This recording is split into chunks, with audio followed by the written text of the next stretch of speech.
Sige, dito mag- Magandang araw sa inyong lahat! Nandito ako ngayon kasama ang ika-4 na Grupo! Ang pangalan ng episode natin ngayong araw ay Kabehang May Kabuluan!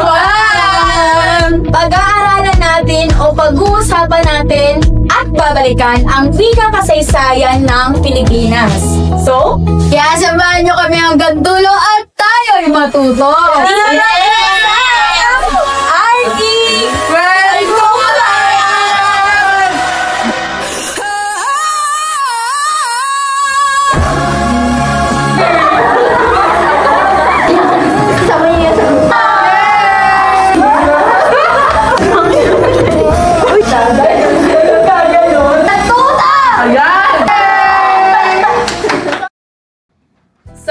Ayan, ang topic natin, unang topic natin ay wika ng ninuno. Wika ng, yes. Wika ng, panahon ng mga ninuno pala. Kayo ba, anong insights ninyo sa panahon ng ninuno noon?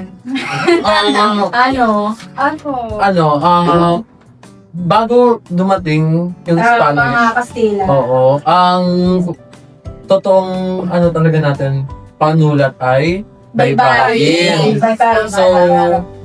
So ayun, after nun, parang nagbago na lahat since meron na silang influence ng Spanish. Yes, ng Spanish. Pero ano ba, tanong ko, kayo ba, napag-aralan nyo ba yung baybayin nung bata kayo? Naituro ba sa inyo? So, anong hindi na ituro sa inyo? Hindi naturo. Pero nung unang panahon, yun nung nilabas na yung baybayin, wala pa kasi mga guro ng time na yun. So, ano raw, nung time pa na yun, yung mga nagtuturo is yung mga nanay o yung tinatawag nila na ninuno. Kaya tinatawag siya na panahon na ninuno. Kaya natuto sila na magsulat at magbasa. Dahil sa mga nanay. So, ang alam ko din, ang baybayin ay may 17 simbolo, may 3 patinig, at may 14 na katinig. So, ang napansin ko lang, sikat yung mga baybayin na ginagamit na siya lang pang, alam niyo yung hindi na siya sobrang ginagamit, ano lang siya. More on siya sa pagiging artistic. Oo, parang gano'n yung Para sa mga tattoos, sa mga artworks, ayun. Ang sikat na sikat din siya sa mga, ano yung mga idealists ng mga university. Di ba? Sa UP. Sa UP, meron na din sa LU. Di ba? Parang, sa pagbaybay, alam mong Pilipino. Identity. Yes. Okay. So, ang next sa topic naman natin ay, anong next sa topic natin? Panahon ng Kastila. So, ano ang mga insights na mabibigay ninyo sa panahon ng Kastila? Siguro ito yung pinaka-influential na na parang face natin sa mga Pinoy. Kasi dito natin nakuha halos lahat ng mga lingwahe natin na diba? Nasa salita natin ngayon, lalo na yung Tagalog, halos natin is puro talaga yun, Kastila. Tama, parang mostly ng lengguwahe ng Pilipino ay galing sa mga Kastila. Spanish, diba? 1, 2, 3. Yun lang alam, Minsan yung pa kayo mas nagagamit kasi sa dalawa pagtugan niya. Nagagamit rin natin siya na daily basis. In the daily basis. Basta lahat ng mga Pag magbayad ka, bayad 20 pesos. Gano'n. Kayo ba? May mga, kasi testing natin sila guys, diba? Kayo ba? May alam ba kayong parang word ng Castile or Spanish word in a daily basis na ginagamit niyo? Starting, sige go, ikaw. Kamusta? Kamusta, okay. Kamusta? Ikaw, June, anong Spanish word or na, alam mo yung in the daily basis na nagagamit? Alam nyo, sinasabi lang natin na Santo Niño. Pero gender basis yun sa Spanish. Niño Niña. Paano? Ang meaning ng Niño is baby. boy. Ang ninya, meaning ng ninya is baby girl. Kaya kung gusto niya tawagin jowa niya, baby boy kami. Ninya! Hindi na call sign niya yun, baby love. Ninyo na. Sinabi ng call sign. Okay. Ikaw, madako naman tayo ngayon sa panahon ng revolusyon. So, ang panahon na to ay meron pa ring connection sa panahon ng Kastila. Pero mas pagtuunan naman natin ang panahon ng revolusyon. So, dito nangyari, yung panahon ng revolusyon, dito nangyari na yung pag-aklas ng Pilipino para makalaya or para makamit ang kalayaan sa mga Kastila. So, anong masasabi ninyo sa panahon ng revolusyon? Yung nationalismo. Totoo. Yes, parang ganun. Kumbaga yun ang symbol natin nasa Pilipinas. Kaya nga nagkaroon or yung another national hero natin is si Andres Bonifacio, di ba? Nagkaroon ng KKK katipunan. Kasi nga, yun nga, talagang number one mission nila or number one nila is makalaya sa kamay ng mga Kastila, di ba? Pero speaking of or pag-usapan natin yung wika, ang alam ko na balita din dito ay ang tawag dito, parang ito na din ata yung unti-unti na din natututo talaga yung mga Pilipino sa lengguwahe ng mga Kastila. Alam niyo yun. So, ang sabi pa dito ay ito yung yung time na pumunta yung mga mga national hero natin sa ibang bansa para mag-aral. Para mag-aral ng ibang lingwahe or ipakita sa ibang bansa na hindi ang mga Pilipino. Diba? Yes. Ito yung, alam ko, ito yung yung era na yun eh. Yun yung sila Dr. Jose Rizal. Nag-aral sila sa ibang bansa para maipakita or masabi nila yung mga nangyayari sa Pilipinas. Revolution. Pag-usapan naman natin ang panahon ng Amerikano. Yung mga, alright. Pag-usapan natin ang panahon ng Amerikano. So, medyo mas tinik natin ang mas magaan na paraan. Kasi, di naman kasi sila kasing brutal ng mga Spanish. So much so to the point na, naging second language natin yung mga English. Kasi yung Spanish, di ba, as in, literal na tinaboy natin. Kumuha tayo yung sarili nating wika, which is in-establish natin nung sa Revolution as Filipino. Ngayon naman is, hindi natin talaga tinaboy yung English. Tinanggap pa natin siya lahat. Ginawa natin siya second language. So, after nyan, ang next na topic natin ay panahon ng Hapones. Panahon na. Ba't saan kayo nakatinig? Kung hindi nyo alam, meron tayong ngayon mga half Japanese na kasama ngayon. Si Miss Miyashita at Miss Uela. Okay, so at nasasabi din dito na ang Nipongo at Tagalog talaga ang naging official na wika ng Pilipinas nung panahon ng Hapon. Parang yung time na to, hindi na masyadong, parang minimal na lang yung paggamit ng salitang English. Ganun. May halo pa ding Kastila, ganun, kasi syempre, na dumaan na sa atin yung Ang haba rin kasi ng na yun eh. Oo, ang haba din ng panahon ng Kastila, di ba? Sa atin. Kayo ba? Ano po masasabi yung insight sa panahon ng Hapon? Ayun, siguro, malakas ang impact nila ngayon sa panahon na ito na mostly. Kasi, mahilig ka tayo ngayon mag-adapt ng iba-ibang rin talaga yung mga culture. Kaya, at the moment, ang daming makikita na mga Japanese na pagkain, Yes, ganyan ang mga Pilipino, di ba? Ganun talaga sila na, kasi minsan ginagawa din nilang trend or like, Pero ngayon parang parang mas healthy na siya ngayon. Oo. Kasi, even though, ina-adapt natin. Okay, next tayo sa Panahong mula sariling pamahalaan hanggang kasalukuyan. So, ayan. Dito na tayo sa mismong, ayun na. Ipag-iisay na lang natin yung dalawang topic. Kasi yung wikang Filipino sa kasalukuyan at saka panahon ng malasaraling pamahalaan hanggang sa kasalukuyan. Kasi parang isa lang naman siya. Malapit-lapit na. Malapit-lapit na siya. So, let's talk about our last topic for this episode. Ang wikang Filipino sa kasalukuyan. Ngayon, kasi marami sumisikat na, alam mo yun, yung mga wikang Filipino. Anong masasabi ninyo ngayon sa wika natin ngayong panahon? Ang wika natin ay dynamic. Sobrang dynamic. Nakakalito. Oo. Sobrang dami. Shout out Diba? sa'yo.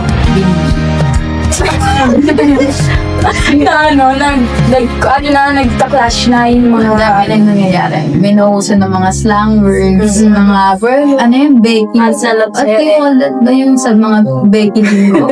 Akala nyo ba hindi ko din sila i-challenge ngayon? Anong alam ninyong slang sa Pilipino? Yung mga nasisikat ngayon na slang. Sa siya? Parang salita ng mga babe. Siya? Parang derive sa Japanese na salita. Otoko? Nalaman. Otoko. So, kapag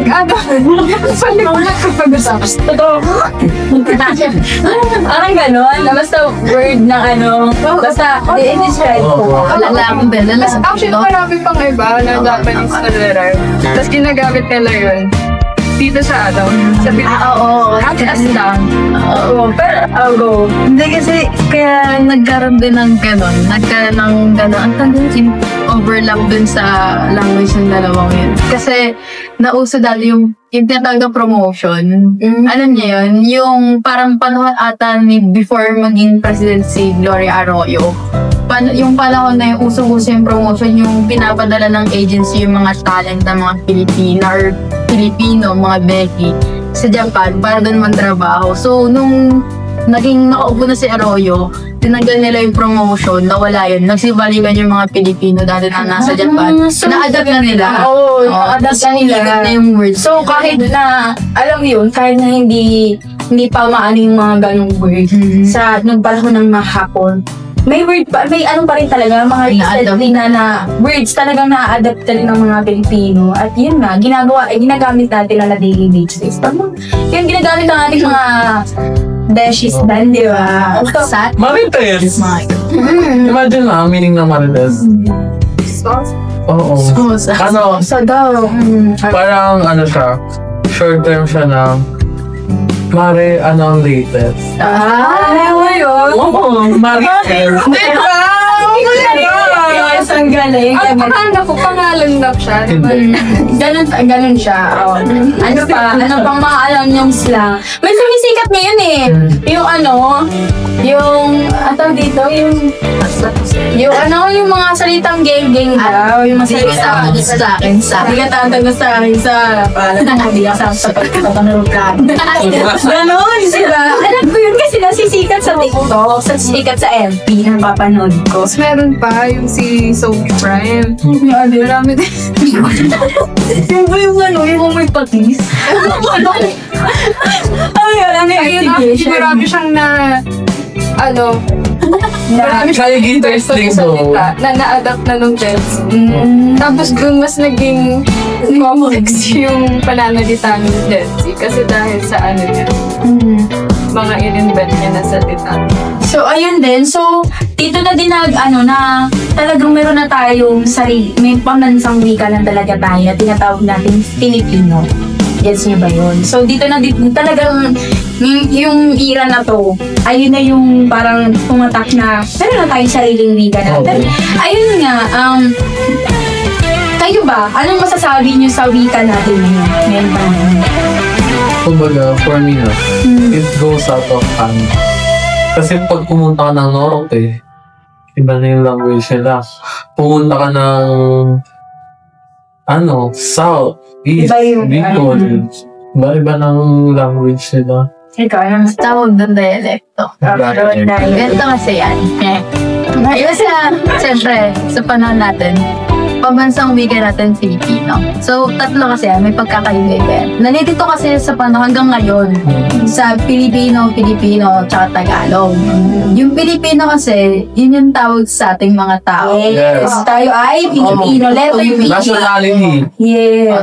Pero, alam ko dati, parang tinatawag yung mga tao based sa kung ano yung dialect, kumbaga yung sinasabi. So, ano yan? Nung panahon ng revolusyon, ang tawag sa mga nasa sentro, sa Manila, Metro Manila, is sa mga Tagalog. Kasi yun yung nasasabi nila, yung salitang nasasabi nila. So, nung panahon ng pinanopost ni Manuel Quezon, Emmanuel Quezon ata yun. Pero nung post niya yung gawing pambansang wika yung Tagalog, maraming umalma. Kasi hindi lang naman Tagalog yung naririnig sa bansa natin. Kung hindi pati yung mga, syempre meron tayong mga waray, mga waray ganun, diba? Babawenyo. Kaya instead, post na Filipino na lang. Kaya kapag sabong Filipino, pambansang wika, sama-sama na yun. Yes, lahat na yun. Include na yung may Cebuano, ng ganito, ganyan. Basta, yung type or yung salita na yun ay nakapaloob sa wikang Filipino. Wika ng isang Pilipino. Wika sa Pilipinas. So, ano bang masasabi ninyo sa last topic natin? Dapat natin to mas pagtuunan natin ang bansin yung last na topic natin. Kasi ito talaga yung wika na talagang ginagamit natin ngayong araw. Kayo ba? May masasabi ba kayo sa wika natin ngayon? Imagine nyo guys, parang ngayon, yung mga influence sa atin, pinaghalo-halo na natin. So, From pera, pagbibilang ng pera sa Spanish, pagkakaraoke sa Japanese, pag-aaral sa English. So, kumbaga, hindi lang sila nagbigay ng painful pa sa atin, pero trying to look to other side na Marami din advantage. advantages. Imagine nyo, yung Thailand, they can speak fluently ng English, pero tignan mo tayo, ang easy ng sabi. Yes, totoo yan. So, yun nga, hindi lang naman talaga hinagpis ang iniwan sa atin ng bawat mananakop na sinakop ang Pilipinas. Talagang may mga iniwan din silang aral na talagang natutunan ng mga Pilipino. Hanggang ngayon, ginagamit pa rin ng mga Pilipino, di ba? On a daily basis. So, ngayon, since tapos na natin lahat ng topic, tatanungin ko kayo, isa-isa na lang siguro, kung ano ang pinaka-mas tumatak sa inyo na wika or mga era na tumatak sa inyo. Yun. Ikaw, starting from Ako, since galing ako sa Catholic school and may mga pare akong teacher, Spanish talaga. Since until now, na-apply siya theologically and on a daily basis. Kaya, minsan, pag nakakarinig ako ng Spanish, it sounds familiar, pero it's totally kaiba. Kaya, ayun, may influence pa rin, pero little by little mo. Okay, next route. Same with June. Ganun din. Galing din kasi ako sa Catholic school. And yun din yung mga nababanggit mo. Mga sa amin. Ang tawag doon, mga madre. Yun. Yun lang. Okay, next. Ako naman yung kakadiscuss lang natin. Yung Kasaysayan, wikang kasalukuyan natin. yung kasalukuyan. Yun yung ko kasi, yun nga, dahil din ako sa Catholic school. Flex ka lang yun. Pero kasi, doon nakilala ko yung teacher ko na super, naging favorite ko, si Billy Dini. Tapos siya yung sa akin na, although dynamic nga yung wika, magandang bagay naman siya kasi maganda ba rin siya kasi since kahit gaano siya ka-dynamico, yung mga lumang nakasanayan natin is na-apply pa rin natin dito sa kasalukuyan. So hindi pa rin siya namamatay. Although may mga namamatay na wika na dapat nga pagtunan ng pansin. Nabibigyan pa rin naman natin ng pansin yung dati. sa pag-overlap natin sa mga bagong slang words. Yeah. Okay, I agree. Next, ako naman siguro lahat. Natatawa ko. Naisip ko lang sabi ni Ray, namamatay daw yung mga bigas. Saan sila nakalipay? Tumisip. Okay, go. Sorry. Sa akin,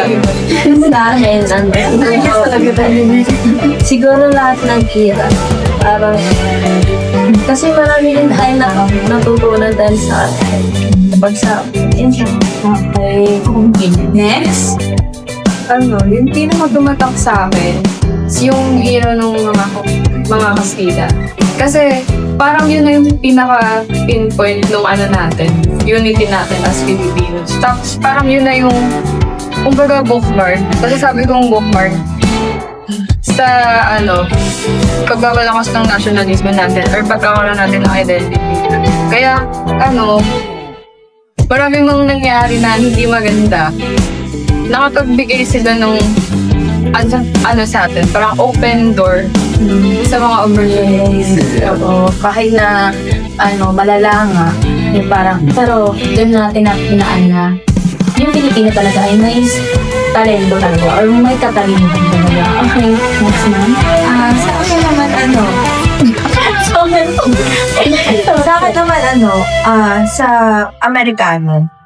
Kasi, di ba, sa panahon ng Amerikano, doon na natin nakamit yung totoong kalayaan natin. Bale, doon na nandito na yung mismong tayo na yung pumipili, demokratiko. Yung bansa natin tayo parang namamahala. So, mas siya sa atin. Mas naging siya impact. May malaki din impact yung ilang mga Amerikano sa atin. Saka kahit sinakop tayo ng mga Hapones, bumalik sila para tulungan ulit tayo. Yes. Okay, next.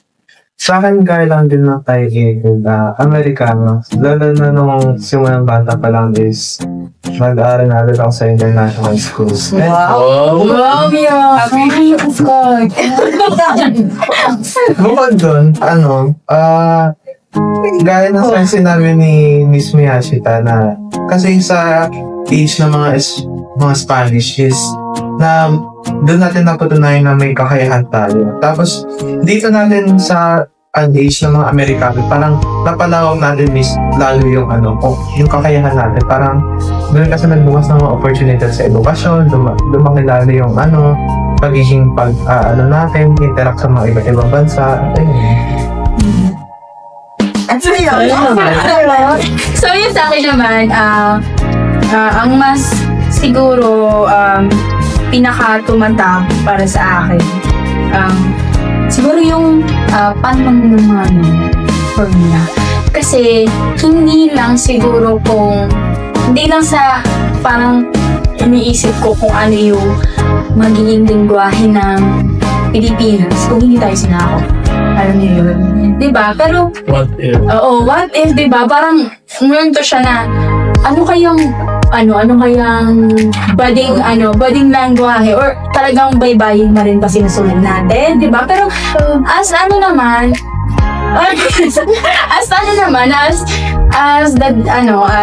the years go on, na i-imagine ko din na, yun nga na, kahit naman hindi tayo masakop ng ibang ma-influence pa rin tayo ng ibang bansa. Alam mo yun. So, ayan na. Napag-usapan na natin lahat ng ating mga topic ngayong episode. Hindi tayo nakapagpakilala kanina. So, magpakilala tayo ngayon para malaman ni Sir kung or ng ating mga manonood kung sino tayo. Starting from you. Yes, my name is Jun Soredo or Alan Soredo, but you can call me Jun. Yes, I am Elisa Tingo. I am Uwela Ryan Paul. Ako po si Erika Estoya. Ako po si Azusa Armiashita. Ako naman po si Darawas Ingelan. Ako po si Zamar Luwan.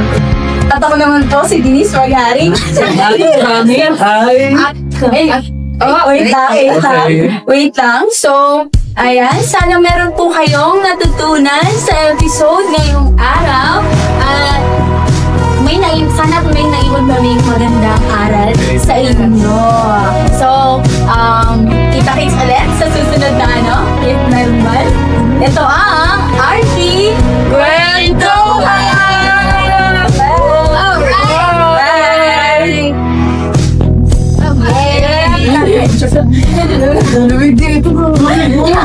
Sama niya sa bloopers. Ako